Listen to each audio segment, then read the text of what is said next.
Sejam muito bem-vindos ao canal, que é dedicado aos fãs de Light Novel com mundos de cultivo e matança. Vamos para a novel. Comparado a esse príncipe, o rei Constantino de Bizantino, que também era da região de Batalha ao sul, não teve a mesma sorte. Ele encontrou a princesa Cindy do reino de Bulan.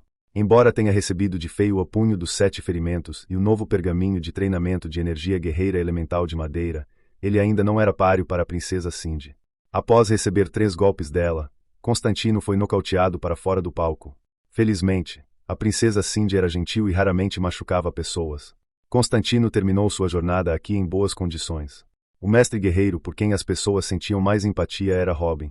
Como ele encerrou sua conexão com o reino Tudor ontem, ele não pôde representar o reino Tudor e foi automaticamente desqualificado. Isso decepcionou muitos guerreiros de base que torciam por Robin. Muitos guerreiros mais velhos e poetas viajantes disseram que Robin, com a força de 5 estrelas de nível inferior, poderia entrar na lista dos 13 melhores e ganhar títulos e posições melhores na nova legião que estava prestes a ser formada. Mas depois de considerar o fato de que Robin teve a chance de servir o rei de Chambord, talvez ele não tenha tido azar algum. Os mestres guerreiros na lista dos 13 melhores não surpreenderam ninguém. Como todos esperavam, pessoas como o punho que cobre o céu, o rei de Chambord, uma espada, a princesa Cindy do reino de Bulan, os guerreiros duplos de vento e fogo do reino de Gudon, espada cruel com armadura de prata, que era extremamente arrogante, e a lâmina de duelo sangrenta, que transformava seu oponente em um esqueleto em todas as partidas, foram incluídas na lista. O que foi realmente chocante foi que Chambord conquistou 6 dos 13 assentos. Este foi o maior número de assentos que um reino teve desde a criação desta competição. Embora isso estivesse dentro das expectativas, ainda deixou muitas pessoas com medo. O ritmo de crescimento de Chambord foi rápido demais, foi ainda mais rápido do que a perspectiva mais otimista que as pessoas tinham. À medida que as disputas de classificação do reino ficavam mais acirradas, as notícias que os cavaleiros entregaram em São Petersburgo esta manhã foram divulgadas pelo Império. A primeira batalha entre os dois impérios aconteceu quando o deus da guerra de Zenith e Arshavin invadiu o acampamento da Legião Armada de Neve à noite. A Legião Armada de Neve foi a primeira tropa do Império Spartax a invadir Zenith e estava hospedada na região da Baía de Aichi, em Zenith. Naquela noite, 10.000 inimigos foram mortos, incluindo 300 nobres Spartax e mais de 100 magos. O general da Legião Armada de Neve Rudik, conhecido como o terceiro general mais famoso e um dos 10 melhores guerreiros de Spartax, foi capturado vivo. Ele seria enviado de volta a São Petersburgo em poucos dias. Todos em Zenith ficaram animados com a notícia. Como um raio, essa notícia dissipou a escuridão que pairava sobre a cabeça de todos. Até mesmo os nobres e oficiais que eram adeptos do método de negociação e buscavam manter tudo em paz tornaram-se cidadãos apaixonados que promoviam o método de batalha e guerra. Muitas vozes gritavam contra-ataque. Muitas pessoas queriam contra-atacar o Império Spartax e conquistar esse império inimigo maligno e sangrento de uma vez por todas. Literalmente, quase todos veneravam o príncipe Arshavin.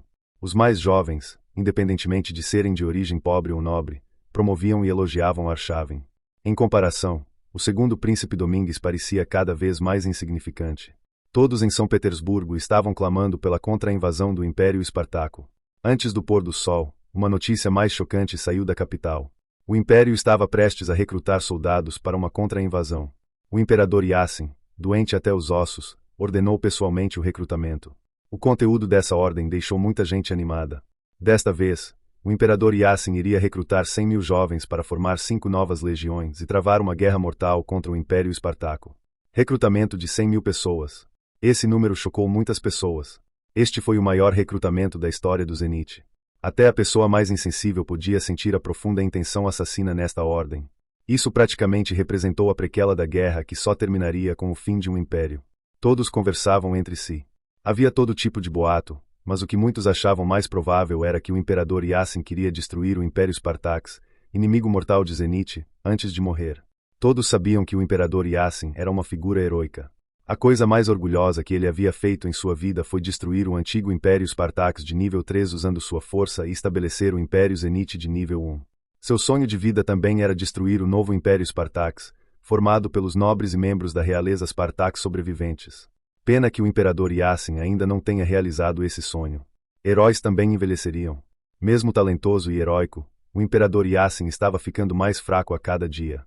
Parecia que ele finalmente arriscaria tudo o que havia conquistado e daria o seu melhor para realizar seu sonho. O que alimentou esse boato foram as notícias que continuavam chegando da frente de batalha no sul. Desde que as primeiras boas notícias sobre a primeira vitória chegaram a São Petersburgo, as boas notícias continuaram a chegar à capital sem parar. Os ruídos de trovão e os gritos de boas novas não paravam, soavam dia e noite. Fei até começou a suspeitar que Arshavin já havia destruído todos os invasores nas regiões ao sul de Zenit, e a velocidade dos massageadores não conseguia acompanhar a velocidade das vitórias que Arshavin estava tendo. Somente na noite do segundo dia a frequência de aparição dos massageadores diminuiu. Naquela noite, as luzes estavam acesas em toda a área do acampamento e em São Petersburgo. Muitas pessoas não conseguiam dormir, pois não conseguiam compreender o que estava acontecendo. Tudo o que aconteceu em tão pouco tempo criou muita incerteza. A ansiedade era como uma nuvem negra pairando sobre a cabeça de muitas pessoas.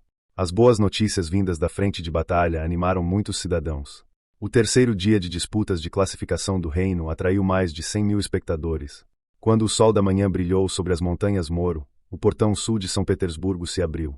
As pessoas afluíram como a correnteza de um rio e ocuparam a área ao redor dos palcos de teste de espadas. Todos aguardaram a definição dos 7 melhores mestres guerreiros. Embora a situação tenha mudado muito e Arshavin tenha conquistado muitos fãs e ganhado muitos méritos, Domingues ainda sorriu e organizou a competição para preencher o lugar do imperador Yassin. À medida que boas notícias surgiam consecutivamente da frente de batalha, muitas pessoas na capital se interessavam pelas partidas de classificação do reino que estavam em seu estágio mais avançado. Eles estavam interessados em batalhas sangrentas e guerreiros poderosos, enquanto uma densa atmosfera de combate se instalava na capital. Os 13 mestres guerreiros apareceram no centro do acampamento. Sob a observação de todos, eles sortearam seus oponentes. Com o passar do tempo, os sorteios foram finalizados. Em uma tela mágica, tudo foi mostrado.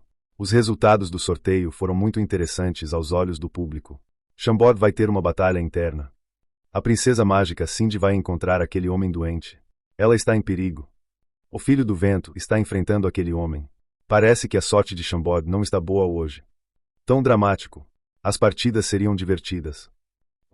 As pessoas na multidão murmuravam entre si. Fei não teve muita sorte. Seu oponente era Espada Rápida de cabelos brancos Pierce. Esta partida significaria que um dos guerreiros de Chambord encerraria sua jornada aqui. Claro que ninguém pensou que o rei de Chambord perderia para seu subordinado. Majestade, devo pular do palco sozinho ou devemos agir um pouco antes de eu pular? Perguntou Pierce em tom de brincadeira. Fei deu um soco. A partida começou. O resultado não foi muito diferente do esperado. Após 10 golpes, Pierce foi eliminado do estágio de teste de espadas número 1. Fei obviamente pegou leve com seu subordinado. Fora isso, o homem não conseguiria lidar nem com um golpe. A punho cruel de cabelo preto Drogba também não teve sorte. Seu oponente era um cajado do vento e trovão Canort do reino Gudon. Ambos estavam acostumados ao estilo de luta frontal. Usando o conjunto Cavaleiro Estelar, Drogba conseguiu se defender dos ataques de Canort. Ambos usaram pelo menos 100 golpes, e o palco foi tomado por sons de neve, poeira e trovões. O palco de teste de espadas número 4 quase foi destruído, e o público que assistia a essa batalha chocante sentiu o sangue ferver. Eles aplaudiram os dois guerreiros em alto e bom som. Toma essa! Toma esse soco da minha cara! Bom, deixe-me ver se seu punho é mais duro ou se meu bastão é mais duro.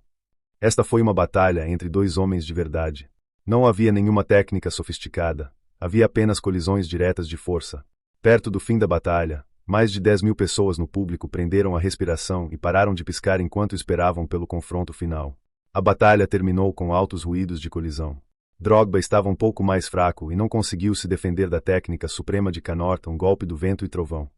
Sangue jorrou da boca de Drogba e seus órgãos internos até mudaram de lugar.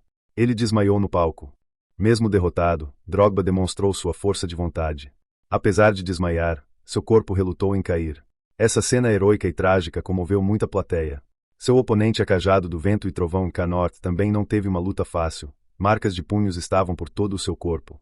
Sua armadura de metal e a armadura interna de couro foram todas rachadas pelos punhos de Drogba, e o cajado, feito de metal duro, estava torcido no formato de um doce de alcaçuz.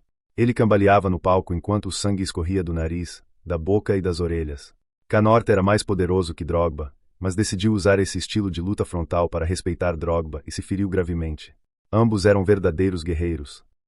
No estágio de teste de espada número 6, Helena, que já era muito popular, já fazia todos os seus fãs gritarem.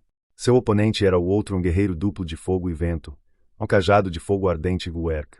Muitos poetas viajantes afirmaram que este forte oponente que derrotou Oleg ontem era capaz de entrar na lista dos 7 melhores. No entanto, sob as flechas de Helena, ele perdeu em menos de 20 golpes. Helena usou uma de suas flechas para perfurar o cajado de metal de Werk e seu ombro esquerdo. Werk sabia que não era capaz de derrotar Helena e recuou do palco. Que dano terrível! A cajado de fogo ardente Werk não é páreo para ela. A deusa do arco e flecha atravessou a cortina de água com suas flechas. Ela é pelo menos uma guerreira de 7 estrelas. Como Werk pode vencer isso? Não muito longe deste palco, a dedo destrutivo Sek encontrou o competidor mais arrogante e de maior destaque, espada viciosa blindada de prata. Esta partida foi a mais estranha de todas hoje. Ambas as equipes tinham forças semelhantes, e a partida foi equilibrada, sem ninguém levar a melhor nos primeiros 40 minutos. No entanto, a armadura prateada no corpo de espada viciosa blindada de prata brilhou repentinamente aos 41 minutos. Raios de luz prateada surgiram em seu corpo em um padrão estranho, e as luzes causaram dor na plateia que as olhava diretamente. Após uma fração de segundo, as luzes prateadas desapareceram e Sek caiu no palco. Ninguém sabia se ele estava vivo ou morto. Como um idiota, espada maligna de prata colocou as mãos na cintura e riu arrogantemente. Uma espada e o rei de Chambord não podem me derrotar, afirmou. Quem pode me dizer como aquele bastardo arrogante ganhou isso? O que eram aquelas luzes prateadas? Dedo destrutivo perdeu logo depois que as luzes prateadas passaram. As pessoas na plateia começaram a murmurar entre si. Depois que o juiz anunciou os resultados formais, alguns oficiais de justiça de Chambord correram para o palco.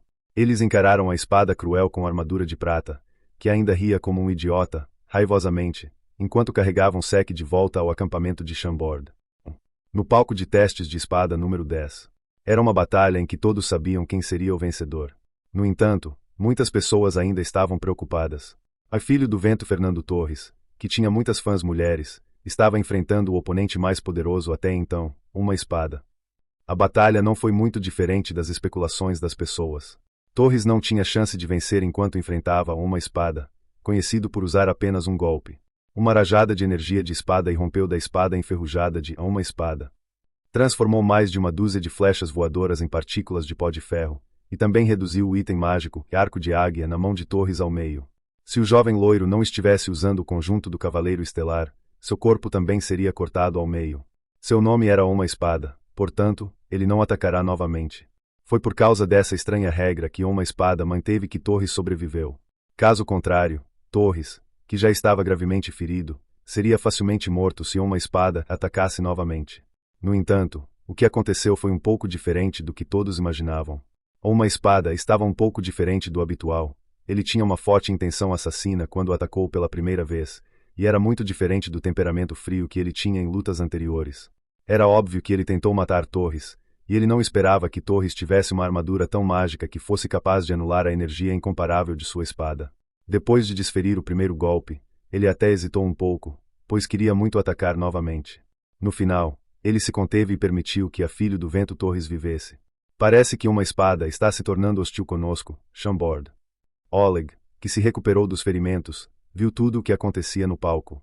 Rapidamente, ordenou aos oficiais da lei que carregassem Torres de volta ao acampamento de Chambord enquanto discutia a situação com Enzagi e Robin, que estavam ao seu lado. Não importa. Ele não é páreo para o meu mestre. Enzagi afirmou firmemente enquanto observava uma espada se afastar. Uma luta muito aguardada estava acontecendo no palco de teste de espadas número 2. A deusa número 1 entre todos os reinos afiliados, a princesa Cindy estava enfrentando o competidor mais sangrento e cruel a lâminas de duelo sangrentas. A deusa número 1 entre todos os reinos afiliados, a princesa Cindy era amada por todos.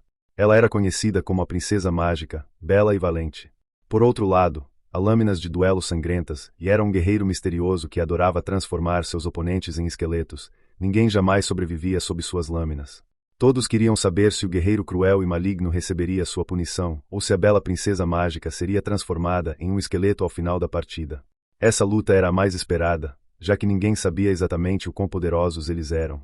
Embora Matt Razi, o poeta viajante número 1 de Zenith, tenha declarado que a princesa mágica Cindy poderia rivalizar com o rei de Chambord e uma espada, este belo príncipe ainda não demonstrou nenhuma força que pudesse sustentar esse comentário nesta batalha. A lâminas de duelo sangrentas usava 2 lâminas de formato estranho. As lâminas, junto com seu corpo, moviam-se tão rápido que o público não conseguia dizer onde estavam, Tudo o que conseguia ver era uma vaga sombra negra. Enquanto o guerreiro ensanguentado golpeava a bela figura no centro do palco, a princesa Cindy ficou imóvel. Ela abriu a boca e entoou uma série de sons misteriosos. Imediatamente, uma esfera mágica de gelo prateado a envolveu, protegendo-a do dano. Como se tivesse adormecido, a princesa Cindy fechou os olhos. No entanto, ela ainda segurava a enorme varinha com a mão esquerda. No palco, o vento criado pelas lâminas do guerreiro ensanguentado agitava os cabelos da princesa Cindy e seu manto de maga folgado através da esfera mágica. À medida que o vento soprava em sua direção, seu manto pressionava a frente do corpo. Seu peito, barriga e pernas estavam perfeitamente desenhados. Sob a luz do feitiço, ela parecia ainda mais bela e incomparável. A batalha se transformou em uma competição por resistência. As estranhas lâminas de duelo sangrentas criaram um tornado de lâminas e continuaram a atacar a princesa Cindy. No entanto, a esfera mágica de gelo a protegia firmemente. Embora rachaduras aparecessem na esfera de tempos em tempos, elas eram seladas conforme a princesa Cindy despejava energia mágica nela. O par de lâminas que havia torturado tantos guerreiros e a esfera de gelo fizeram uma série de ruídos de colisão de metal e criaram algumas faíscas. Parecia que a esfera de gelo era realmente feita de metal. A situação permaneceu a mesma depois de uma hora. Dezenas de milhares de pessoas na plateia não estavam impacientes. Pelo contrário, estavam nervosas e observavam a batalha atentamente. Todos sabiam que quanto mais calma a batalha parecia, mais perigosa era. Qualquer um que cometesse um pequeno erro seria imediatamente punido, se não morto. As pessoas na multidão ofegavam de vez em quando. A batalha não dependia mais de quantos trunfos cada lado tinha, dependia da resistência e da energia de cada um. Com o passar do tempo, todas as outras lutas do dia terminaram. Todos na área do acampamento vieram até aqui para testemunhar a batalha. Pessoas como Fei, Canort e a Espada Cruel com armadura de prata apareceram e assistiram em silêncio na plateia. Na fase final da competição, qualquer um que vencesse sua partida era considerado um mestre guerreiro de alto nível. Eles tinham que se observar cuidadosamente e tentar encontrar fraquezas que pudessem explorar. Era preciso se concentrar especialmente na princesa Cindy, que recebeu tantos elogios de Met Razi. Todos sabiam que os mestres que estariam na lista dos 7 melhores não chegaram lá por sorte, exceto um. Aquele príncipe chamado Andrew Shevchenko, do reino afiliado de nível 2, teve a sorte de não ter um oponente nesta rodada também. Se o regulamento da competição não fosse rigoroso, as pessoas pensariam que ele estava trapaceando. Com 40.000 a 50.000 pessoas assistindo, a partida continuou até a 4ª hora. Ninguém esperava que isso acontecesse. Fei foi embora quando 2 horas se passaram. Ele já sabia o resultado desta batalha especial. A lâminas de duelo sangrentas, que estava de preto, estava ficando sem energia. Fei viu suas pernas tremerem. Gradualmente, a sombra negra que não podia ser vista começou a desacelerar. Alguns mestres guerreiros começaram a conseguir ver onde ele estava, e suas lâminas também se moviam mais lentamente. Embora os guerreiros normais e a maior parte do público não pudessem perceber isso, a princesa Cindy, que era uma mestra de alto nível, certamente usaria essa oportunidade para mudar as coisas. Assim como Fei previu, a lâminas de duelo sangrentas não conseguiu mais manter seus ataques aterrorizantes depois de mais 1 hora. Ele foi forçado a parar por uma fração de segundo. Nesse momento, a princesa mágica, que havia mantido os olhos fechados por um longo tempo, agiu. Após meditar por tanto tempo, ela lançou o poderoso feitiço em tempestade de lâminas de gelo. Instantaneamente, a esfera mágica de gelo ao redor de seu belo corpo se estilhaçou e se transformou em vários pedaços de lâminas de gelo. Essas lâminas de gelo cobriram instantaneamente as lâminas de duelo sangrentas. A mudança completa da defesa para o ataque foi mágica, e a tempestade de gelo criada pela princesa Cindy parecia linda. A defesa de lâminas de duelo sangrentas não chegava nem perto do seu nível ofensivo. Sob o ataque do feitiço que a princesa mágica preparou por tanto tempo, ele não durou nem 10 segundos. Sua defesa foi quebrada, e inúmeras lâminas de gelo afiadas guincharam ao perfurar seu corpo. Uma nuvem de névoa de sangue surgiu no palco, e também soaram estalos de ossos. Depois de um tempo, todas as lâminas de gelo voadoras desapareceram como se tivessem evaporado no ar. As 2 lâminas de formato estranho fizeram um barulho ao pousar no chão. Além das 2 lâminas, a única coisa que a plateia conseguia ver era um esqueleto branco perfeito. A lâminas de duelo sangrentas foi fatiado e cortado pelas lâminas de gelo, e toda a sua carne foi removida dos ossos. Depois que tudo foi feito, o esqueleto foi a única coisa que restou. Era assim que ele gostava de matar seus oponentes. Ninguém esperava que o guerreiro sanguinário morresse sob o mesmo método de tortura que ele usou. Seria este o castigo dos deuses por ser tão cruel? Além disso, Ninguém esperava que a calma e graciosa princesa mágica Cindy pudesse ter esse lado frio e cruel. Todos sabiam que a princesa mágica escolheu deliberadamente esse método para torturar seu oponente. Era óbvio que esta linda princesa estava muito brava com as lâminas de duelo sangrentas por seus assassinatos cruéis e implacáveis. Após o juiz anunciar os resultados formais, um enorme par de asas feito de elementos mágicos do vento apareceu atrás desta princesa mágica. Como uma verdadeira deusa, as asas bateram enquanto ela desaparecia do palco. Depois que ela se foi, todos na plateia acordaram do choque. Muitas pessoas começaram a chorar, aplaudir e a entoar o nome da princesa Cindy. Muitos entes queridos haviam morrido nas mãos de lâminas de duelo sangrentas, e muitas pessoas o odiavam. Pessoas que estavam no top 7, como o Cajado do Vento e Trovão, Espada Maligna com armadura de prata e Príncipe Sortudo Shevchenko, deixaram a multidão com uma expressão séria no rosto. A princesa Cindy realmente os pressionou bastante. Quando a multidão começou a se dispersar, algumas pessoas esfregaram os olhos para se certificar de que não estavam tendo alucinações, viram uma figura que se parecia com uma espada, a mesma solidão, o mesmo orgulho. Será que o calmo e invencível em uma espada também sentiu alguma pressão de seus concorrentes? Ele nunca havia prestado atenção em nenhum de seus oponentes em potencial antes. Após retornar ao acampamento de Chambord, Fei se tornou um médico profissional e começou a tratar os chambordianos que se machucaram durante a competição.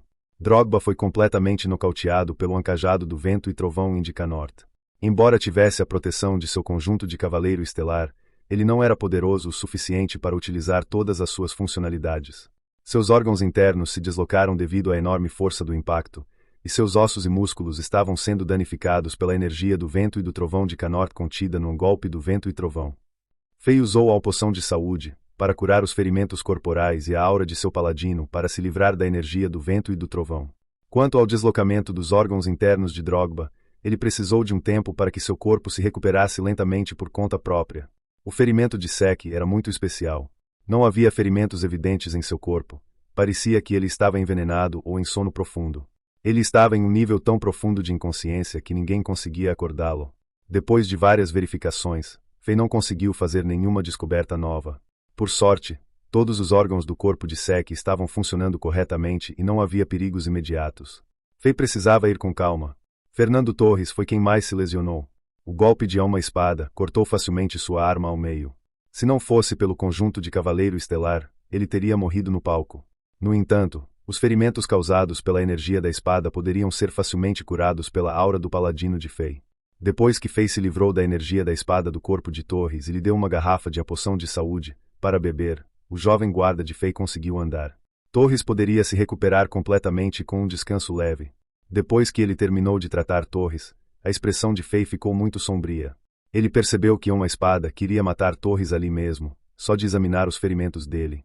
No entanto, Fei não entendia por que uma espada faria isso. Não havia nenhum ressentimento real entre Chambord e uma espada. Então por que uma espada estava sendo tão cruel? Será que uma espada era, na verdade, uma pessoa de pavio curto que não suportava nem ser comparada ao rei de Chambord? Fei percebeu que sabia muito pouco sobre uma espada. Os resultados das lutas de hoje não foram bons para Chambord. Dos 13 melhores guerreiros de Chambord, a maioria perdeu. Com exceção de Fei e Helena, todos os outros guerreiros de Chambord perderam no palco. Embora tenha sido um revés para Chambord, Fei não ficou muito decepcionado. Isso, de fato, estava dentro de suas expectativas.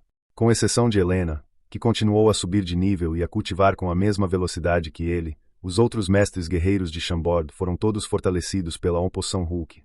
Embora seu talento para o cultivo tenha melhorado, eles tinham pouco tempo para praticar e treinar. Em menos de meio ano, fizeram algum progresso real. Mas, comparados aos mestres guerreiros que eram naturalmente talentosos e tinham anos de treinamento, eles eram todos muito fracos. Para Chambord, um reino afiliado de nível 6 fraco e de baixa qualidade, chegar tão longe na competição já era uma grande conquista. Já era o suficiente para chocar todo o império com um resultado como esse. Os guerreiros de Chambord fizeram a sua parte, e isso não afetará muito a situação com eles fora da competição. Para ser sincero, Fei esperava que eles perdessem e saíssem da competição naquele momento. As batalhas entre os 7 melhores mestres ficariam mais acirradas e perigosas. Mestres como uma espada, Espada Cruel com armadura de prata e a princesa Cindy eram todos poderosos demais. Guerreiros como Drogba não conseguiam vencer, e ser derrotado ali só ajudaria Chambord a reduzir suas baixas. Fim dos capítulos do 315 ao 317. É isso, pessoal. Se gostou, dá aquele like, deixe seu comentário e compartilhe. Vamos ficando por aqui. Até a próxima e tchau.